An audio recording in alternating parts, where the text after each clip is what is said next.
सलाम, नमस्ते, सत श्री अकाल। मैं हूं रज़ा और आप देख रहे हैं रज़ाग्राफी। आज बिल्कुल भी ये इंटरनेशनल रिपोर्ट करने का ज़रा सा भी मूड नहीं था, बिल्कुल नहीं। मतलब जो खबर आपको बताने जा रहा हूँ, ये पढ़ने के बाद मैंने अपने एडिटर से कह दिया था मुझे कवर ही नहीं करना है। ये तो वो बेचारे इतने ईमानदार हैं कि उन्होंने कहा कि रज़ा भाई जो बात है वो आपको बतानी ही पड़ेगी, यही इमेज है हमारी। दोस्तों, इस रिपोर्ट में जो कि prime time, international prime time है, जो कि रोज़ दोपहर में भारतीय वक्त के मुताबिक 2:30 और 3 के बीच में पेश करते हैं दोपहर में। इस रिपोर्ट के अंदर दुनिया भर की बड़ी बड़ी खबरें निचोड़ कर आपके सामने आसान ज़बान में रख दी जाती हैं। उन लोगों के लिए जिनके पास वक्त नहीं होता है, बहुत कम वक्त होता है, आधा 15 मिनट उनके पास होता है, और हम कोशिश करते हैं कि 20 से 25 मिनट में पूरी दुनिया की खबरें दे दें।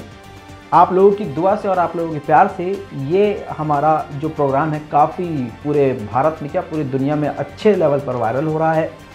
इसके लिए हम आप सभी का शुक्रिया अदा करते हैं। हालांकि मूड ठीक नहीं है और उसकी वजह आपको अब पता चलने वाली है। आपको बता दूं कि पूरी दुनिया के मुसलमानों को तुर्की पर पूरा भरोसा था, अभी भी भरोसा है, लेकिन आपके भरोसे को झटका लगने वाला है, वो भी ज़ोर का, जैसे हम सभी लोगों को लगा है। दोस्तों, कुछ वक्त पहले ही मैंने आपको ये अपडेट दिया था कि तुर्की की जो लीरा करेंसी लीरा है वहाँ पर, वो बहुत ही ज़्यादा डाउन हो गई है। तुर्की पूरी तरह से डगमगा गया है, डामाडोल हो गया है। तुर्की की जनता सड़क पर उतर आई है और रजब तैयब एर्दोगान के खिलाफ ज़बरदस्त प्रदर्शन कर रही है, नारेबाजी कर रही है। माहौल रजब तैयब एर्दोगान के खिलाफ बना हुआ है। भले ही पूरी दुनिया में रजब तैयब एर्दोगान की इमेज काफ़ी ज़्यादा अच्छी है, लेकिन उनके खुद के मुल्क के अंदर उनके खिलाफ अब तेज़ी से आवाज़ उठ रही है। इन सभी चीज़ों को देखते हुए आनन फानन यूएई से हाथ मिला लिया था एर्दोगान ने और तुरंत बड़ी बड़ी डील्स कर डाली थी। उसके बाद भी अभी तुर्की के हालात नहीं सुधरे, तो आखिरकार तुर्की को इजराइल के आगे झुकना पड़ा। अब जो तुर्की के आंख बंद करके, देखिए तुर्की मुझे भी अच्छा लगता है, लेकिन इसका मतलब ये नहीं कि उसके अंधभक्त हो जाओ। किसी को अपना बाप नहीं बनाना चाहिए। अगर आप कहते हैं कि हम मुसलमान हैं या हम ऐसे मज़हब से हैं जो मज़हब सही को सही और गलत को गलत बोलने का दम रखता है, तो फिर आप काहे, देखिए अगर आप ईमानदार होंगे तो आपके सामने जो इंसान अच्छा होगा आप उसकी अच्छाई करोगे, लेकिन जब वो कोई गलती करेगा तो आप उसकी बुराई भी करोगे। भाई साहब, ये आपने काम गलत किया है। गोदी मीडिया वाला काम मैं नहीं करूँगा। यहाँ पर रजब तैयब एर्दोगान ने कुछ ऐसा कर दिया है कि पूरे दुनिया भर के मुसलमानों को बहुत ही बड़ा झटका लग गया है। सवाल ये खड़ा होता है कि क्या किया है। कुछ वक्त पहले रजब तैयब एर्दोगान ने एक बड़ा ऐलान किया था कि इजराइल के साथ हम अपने संबंध ठीक करना चाहते हैं और जल्द करेंगे, और फिर कुछ दिन बाद ज़बरदस्त बयान दे दिया, फिर से पलटी मार ली थी। एर्दोगान ने कहा कि हम अपने रिश्ते तो ठीक करना चाहते हैं, लेकिन किंतु परंतु ये वर्ड का इस्तेमाल करते हुए कहा कि इजराइल को फिलिस्तीन के लोगों पर जुल्म करना बंद करने होंगे, हमारी शर्तों को मानना होगा। जाहिर सी बात है, यहाँ तो बात वही होगी कि हाँ ठीक है, ये तो सारी दुनिया के मुसलमान कह रहे हैं, लेकिन अब जो हुआ है वो आपका दिमाग सुन कर देगा। रजब तैयब एर्दोगान ने सीधा सीधा कह दिया है कि क्षेत्र में अमन, शांति और भाईचारा बनाकर रखने के लिए, स्टेबिलिटी को बरकरार रखने के लिए तुर्की को इजराइल से हाथ मिलाना होगा, साथ काम करना होगा, और जल्द ये सामने आएगा। तुर्की जल्द ही इजराइल के साथ मिलकर कई क्षेत्रों में काम करेगा और दुनिया के सामने जल्द ऐसे हालात सामने आएंगे। इतना ही नहीं, इतना ज़्यादा तुर्की झुक गया है यहूदियों के आगे कि रजब तैयब एर्दोगान ने तुर्की के राष्ट्रपति भवन के अंदर यहूदियों के सबसे बड़े मौलाना पंडित, यानी उनके धर्मगुरु, उनको बुलाया, जो तुर्की में ही रहती है कम्युनिटी यहूदियों की, उनको बुलाया, उनको सम्मानित किया, उनके साथ अच्छे पल गुजारे, वीडियो जारी किया। अब आप जो तुर्की के बहुत अंधभक्त हैं वो मुझे गरियाएंगे नीचे, लेकिन अल्हम्दुलिल्लाह आपकी गाली से फ़र्क नहीं पड़ता, क्योंकि मैं सच्चे रास्ते पर हूँ और मुझे पता है सच्चा रास्ता नोकीला होता है, चुभने वाला होता है। कितनी भी गालियाँ बको, लेकिन हकीकत में दिखा के रहूँगा। ये देखिए दोस्तों, तुर्की के राष्ट्रपति रजब तैयब एर्दोगान यहूदियों के सबसे बड़े धर्म गुरुओं के साथ, और यहूदियों के धर्म का जो वो साइन, जो लोगो है, उसको भी उन्होंने हाथ लगाया, उसको भी छुआ और उसको भी प्रमोट किया। आप समझिए ये वो रजब तैयब एर्दोगान हैं जो कल तक इजराइल को झकझोर रहे थे, ललकार रहे थे। क्या हो गया है? अब बहुत सारे तुर्की के फैन आएंगे, ये भाई रणनीति है तो गू खा लेंगे, क्या रणनीति है तो है? ईरान का फैन नहीं हूं, ईरान सबसे बुरा है। तुम लोगों को ईरान इसलिए बुरा लगता है क्योंकि तुम्हारा दिल काला है, क्योंकि तुमने और तुम्हारे माँ बाप ने बचपन से शिया सुन्नी आपको सिखाया है, इसलिए आपको ईरान अच्छा ही नहीं लगेगा।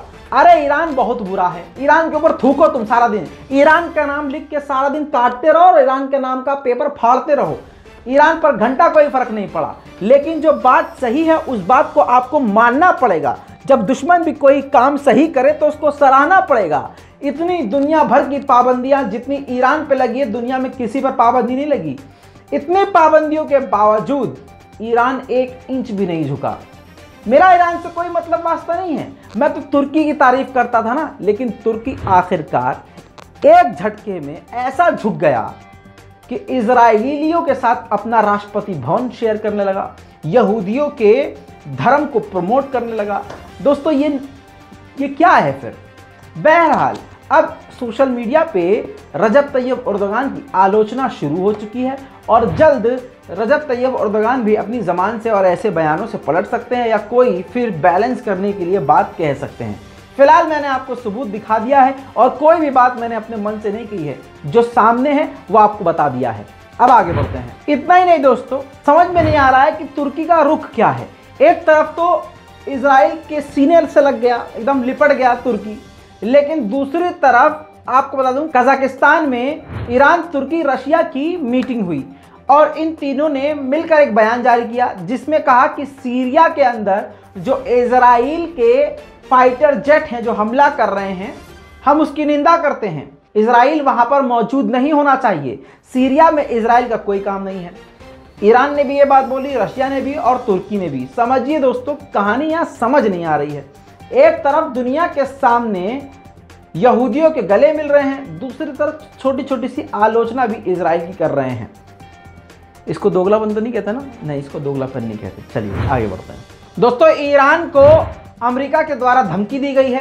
कहा गया है कि आने वाले कुछ हफ्तों में फाइनल आउटपुट आने वाला है और अमेरिका ये भी जानता है कि ईरान हमारी बात नहीं मानेगा, जिसके बाद मामलात और ख़राब हो सकते हैं। जिसके बाद बाइडेन के सलाहकार ने खुली धमकी दी है कि ईरान का बुरा वक्त आने वाला है कुछ ही हफ्ते में। दोस्तों, अगर दोगलापन की मिसाल आपको देखनी हो तो आप अमेरिका को देख सकते हैं, जहां पर पूरी दुनिया के मुसलमान, खुद तुर्की, ईरान, सऊदी अरब सभी ये कह रहे हैं कि 2 स्टेट सॉल्यूशन हल है फिलिस्तीनियों के लिए। यानी एक लाइन खींच दी जाए और लाइन के उस पार का हिस्सा इजराइलियों को दे दिया जाए और फिलिस्तीनियों को इधर का हिस्सा दे दिया जाए। लेकिन जब ये बात होती है कि भाई इसको फॉलो करो, मान लो इस बात को, तो इजराइल नहीं मानता है। ऊपर से यहूदियों की मदद हमेशा से अमेरिका करता है। अब अमेरिका के एनवॉय इजराइल के बाद खुद फिलिस्तीन पहुंचे और फिलिस्तीन के राष्ट्रपति से मिले। फुल स्क्रीन पर देख लीजिए, तो उन्होंने क्या कहा कि हम खुद 2 स्टेट सॉल्यूशन के पक्ष में हैं। यूएस के एनवॉय ने राष्ट्रपति अब्बास से यह बात कही। देखिए दोगलापन की इंतहा। 2 स्टेट सॉल्यूशन तो सारी दुनिया कह रही है कि हाँ भाई कर दो सॉल्यूशन, लेकिन खुद अमेरिका कोई एक्शन नहीं कर रहा है उस पर। लेकिन जब फिलिस्तीन में जाता था कहता हम तो यही चाहते हैं कि मतलब बिल्कुल पड़ोस की जो आंटी होती है ना, दोगली टाइप। दोस्तों, आपको बता दूं जनरल नॉलेज के लिए, बच्चों के लिए, पूरी दुनिया में सबसे ज़्यादा मुसलमानों की आबादी अगर कहीं है, यानी एक मुस्लिम कंट्री, और उसमें सबसे ज़्यादा आबादी कहीं है तो वो इंडोनेशिया की है। इंडोनेशिया में मुसलमानों की आबादी लगभग 200 मिलियन से ज़्यादा है, समझिए। दूसरे नंबर पर पाकिस्तान लगभग 21 करोड़ और तीसरे नंबर पर 20 करोड़ लगभग मुसलमान भारत में हैं। उस मुस्लिम कंट्री इंडोनेशिया में अमेरिका का फॉरेन मिनिस्टर खुद पहुंचा है और उसने एड़ी चोटी का जोर लगा दिया है इंडोनेशिया और इजराइल के रिश्ते ठीक हो जाएं, दोनों साथ काम करने लगे। और अगर इंडोनेशिया मान जाता है तो दूसरी मुस्लिम कंट्रीज भी इजराइल के साथ करीब हो जाएगी। दोस्तों अगली खबर इजराइल से आपको एक जानकारी देता चलूं कि मुसलमान के हालात पूरी दुनिया में इसलिए बदतर हैं क्योंकि हमारे अपनों में ही गद्दार हैं। भारत में ऐसे बहुत सारे मुसलमान हैं जो अपनों की ही गर्दन काट चुके हैं और पूरी दुनिया में मुसलमानों को बदनाम कर चुके हैं, जैसे वो सुअर रिजवी यानी वो वसीम रिजवी, ठीक है। इसके अलावा सैकड़ों यहाँ पर भारत में मौजूद हैं। अभी तो कुछ सामने भी नहीं आया, ऐसा वक्त भी आएगा बुरा कि ये सारे सुअर बाहर निकल के आएंगे। आपको बता दूं कि मुसलमानों का इतिहास चेक करेंगे तो पता चलेगा कि हमें अपनों ने ही लूटा है। ऐसी बात नहीं है गैरों ने भी लूटा है, अपनों ने तो लूटा ही है, गैरों ने तो खैर ये उनसे क्या शिकायत करें, वो अपने ही नहीं है। लेकिन ससुरे अपनों ने ज़्यादा लूटा है। गैर का दर्द नहीं होता है, अपने का ज़्यादा होता है कि यार तुम तो अपने थे, तुमने भी यार नहीं छोड़ा हमको। मामला ऐसा ही है। इजराइल में एक पार्टी है रैम नाम की। उस रैम नाम की जो पार्टी है उसमें मुस्लिम कम्युनिटी के सारे लोग मौजूद हैं, मतलब मुस्लिम लीग के, जो कि इजराइल और फिलिस्तीन में जो मुसलमान रहते हैं उनकी मिली जुली पार्टी। इसमें मुस्लिम लोगों का इजराइल में पक्ष रखने के लिए एक पार्टी बनाई गई है रैम नाम की। वो पहले से है, 1996 से बनी हुई है। उनके जो लीडर है मंसूर अब्बास, उसने अब पूरे फिलिस्तीन और पूरी दुनिया के मुसलमानों की पीठ में, गर्दन में, सर में छुरा घोंप दिया है। उसने अपनी कुर्सी बचाने के लिए, जैसे वसीम रिजवी ने अपनी कुर्सी और सीबीआई और आईटी की रेड से बचने के लिए, क्राइम ब्रांच से बचने के लिए दूसरा धर्म अपना लिया और इस्लाम को गालियां बकना शुरू कर दी, वैसे ही इस इंसान ने भी अपनी सारी कमियां छुपाने के लिए और अपनी कुर्सी बचाने के लिए इजराइल का गू खा लिया। जी हाँ, इसने कहा कि इजराइल के खिलाफ और यहूदियों के खिलाफ आवाज़ उठाना गलत।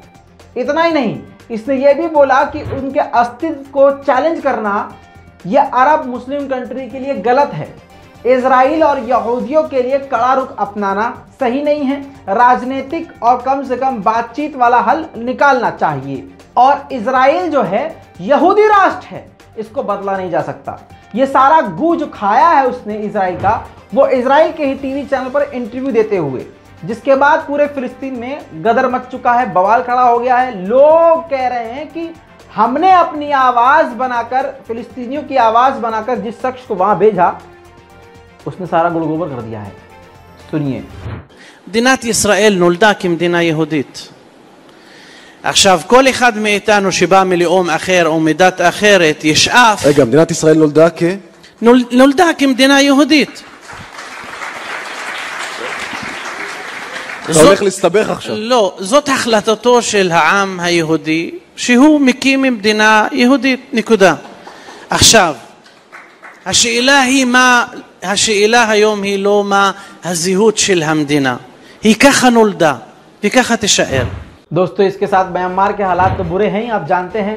वहाँ पर कोरोना का प्रकोप भी बढ़ रहा है। आखिरकार भारत ही मदद करने के लिए खड़ा हुआ और 10 लाख कोविशील्ड नाम की जो खुद की वैक्सीन है भारत ने जो बनाई है, वो 10 लाख जो डोसेज हैं वो म्यांमार को पहुँचा दिए हैं। अच्छा, नेपाल ने भी बड़ा काम कर दिया है। आपको बता दूं कि नेपाल के अंदर चीन की ज़्यादा उंगली रहती है, तो अब नेपाल ने 3 ऐसी बड़ी चीन की कंपनियों को बैन कर दिया है, पूरी तरह से ब्लैकलिस्ट कर दिया है। नेपाल में रहकर एयरपोर्ट, एयरबेस और इसके अलावा कई अलग अलग प्रोजेक्ट पर काम कर रहे थे। चीन के लिए नेपाल की तरफ से ये सबसे बड़ा झटका है। दोस्तों आखिरकार अब मैं आपको ले चलूंगा अफगानिस्तान। तालिबान के आगे ज़रा सा संयुक्त राष्ट्र झुक गया है। संयुक्त राष्ट्र ने ऐलान किया है कि वो तालिबान मिलिट्री की मदद करेंगे। जी हाँ, थंबनेल पर यह खबर जानी चाहिए थी, लेकिन बड़ी खबर वही थी, तुर्की ने जो मुसलमानों के सीने में छुरा घोंपा है। लेकिन यह भी बहुत इंपॉर्टेंट खबर है, तालिबान की मदद के लिए आखिरकार संयुक्त राष्ट्र सामने आ गया है। उन्होंने कहा है कि हम $6 मिलियन की मदद देंगे तालिबान मिलिट्री को, ताकि वो अफगानिस्तान के बॉर्डर की सुरक्षा कर सके। दोस्तों अगली खबर ईरान की तरफ से आपको दे दूं। इसमें बता दूं कि यमन ईरान की तरफ से हथियार जा रहे थे। उस हथियार को मछली पकड़ने वाली नॉर्मल शिप के अंदर रखा गया था। अमेरिका के नेवी कमांडर्स ने उस शिप को कब्जे में ले लिया और जब जांच पड़ताल करी तो काफ़ी सारी राइफल्स, विस्फोटक पदार्थ और साथ में यमन के क्रू मेंबर मौजूद थे। फिलहाल यूएस ने उनको अपने अंडर ले लिया है। दोस्तों, एक इंटरनेशनल संस्था है जो रिसर्च कर दी है, ALMA, उसने एक बड़ी जानकारी दी है कि हिजबुल्लाह के पास 2000 से ज्यादा अननेम्ड ड्रोन है। जी हां, यानी उस ड्रोन की जानकारी तो नहीं है, लेकिन 2000 से ज्यादा ड्रोन हैं हिजबुल्लाह के पास, जिसमें ज्यादातर ईरान की तरफ से दिए गए ड्रोन हैं, बाकी हिजबुल्लाह ने खुद बनाए हैं। दोस्तों, श्रीलंका के ऊपर $250 मिलियन का कर्जा था ईरान का, और $250 मिलियन ईरान को देने थे। और ये सारा कमीनापन होता है इंटरनेशनल बैंक के जरिए। होता क्या है कि अमेरिका ने पाबंदी लगाई हुई है, तो जब अमेरिका की किसी बैंक से पैसा ट्रांसफर होता है ईरान की तरफ, तो पैसा रोक लिया जाता है। और श्रीलंका इतना पैसा वाला है भी नहीं भाई साहब। तो श्रीलंका ने बहुत अच्छा प्लान बनाया। श्रीलंका ने कहा कि भाई साहब, हम आपको पैसे तो नहीं देंगे, लेकिन आपको हर महीने $5 मिलियन की चाय की पत्तियां आपको देंगे, जिससे आपका और हमारा कर्जा मैटर निमट जाएगा। ये ईरान के लिए बहुत बेहतरीन डील है, क्योंकि ईरान में चाय की पत्ती नहीं उगती है। इतनी सी चाय की पत्ती 2-2 हज़ार रुपए की आती है। अब श्रीलंका ने इस बात पर यह भी कहा है कि ये जो हमने प्लान बनाया है, इससे किसी भी कानून का उल्लंघन नहीं है, भी खाने पीने की चीज़ ह्यूमैनिटेरियन चीज़ है। उसके अलावा जो बैंकों का सिस्टम है वो यूज़ ही नहीं करना हमें। जब हम कैश की लेन देन ही नहीं कर रहे हैं, तो अमेरिका और दूसरे देश कुछ कह ही नहीं सकते। ये ज़ोरदार तमाचा है। देखिए, कोई छोटा मोटा नहीं होता है, मतलब साइज पे मत जाया करिए, श्रीलंका से सीखिए। कोई बहुत बड़ा है, सारी टेक्नोलॉजी है, सारा दिमाग उसके पास नहीं है, लेकिन कितनी समझदारी से श्रीलंका ने अपना उधार भी चुकाना शुरू कर दिया है, और फ़ायदा ईरान को भी मिल रहा है। आगे बढ़ते हैं। दोस्तों, अब आपको बता दूं, पाकिस्तान से एक बड़ी खबर। पाकिस्तान की तरफ से 7000 माइनॉरिटीज़ लोगों ने, जो माइनॉरिटी से बिलोंग करते हैं, उन लोगों ने भारत की नागरिकता के लिए अप्लाई किया है। बड़ी जानकारी। आगे बढ़ते हैं। दोस्तों, अब ले चलूंगा आपको आर्मेनिया। आर्मेनिया के प्रेसिडेंट ने भक्तों के मुंह पर, क्या ही बोलूं, बहाना कर दिया है। जो भक्त, अंधभक्त भारत के, इसको अजरबैजान और आर्मेनिया की जंग को धार्मिक जंग समझ रहे थे, कुकुर मुत्ते, उनके मुंह पर हक दिया है। जी हां, प्रेसिडेंट ने कहा है, आर्मेनिया के प्रेसिडेंट ने, कि अजरबैजान और आर्मेनिया के बीच में जो जंग हुई थी वो धार्मिक नहीं है, और हम अरब कंट्रीज का, मुस्लिम कंट्रीज का धन्यवाद अदा करते हैं कि उन्होंने हमारे रेफ्यूजीज को अपनी अपनी कंट्री में सुकून से, प्यार से, मोहब्बत से रहने दिया, उनकी मदद करी। इतना ही नहीं, उन्होंने ये भी कहा कि इस जंग में ईरान का कोई रोल नहीं था। लेकिन आपको याद होगा, ऐसे TV9, भारतवर्ष जैसे नकली, फर्जी, मक्कार, झूठे चैनल लगातार आपको बेवकूफ़ बना रहे थे। मज़े की बात यह है, बहुत लोग बन भी रहे थे। अब इस पूरी रिपोर्ट पर आपकी क्या राय है, अब मेरा एक कमेंट में ज़रूर लिखिएगा। रिपोर्ट को शेयर कर दीजिएगा। हम हैं रज़ा, गोदी मीडिया की सज़ा। चैनल कीजिए सब्सक्राइब, ऐसे ही आएगा मज़ा। जय हिंद।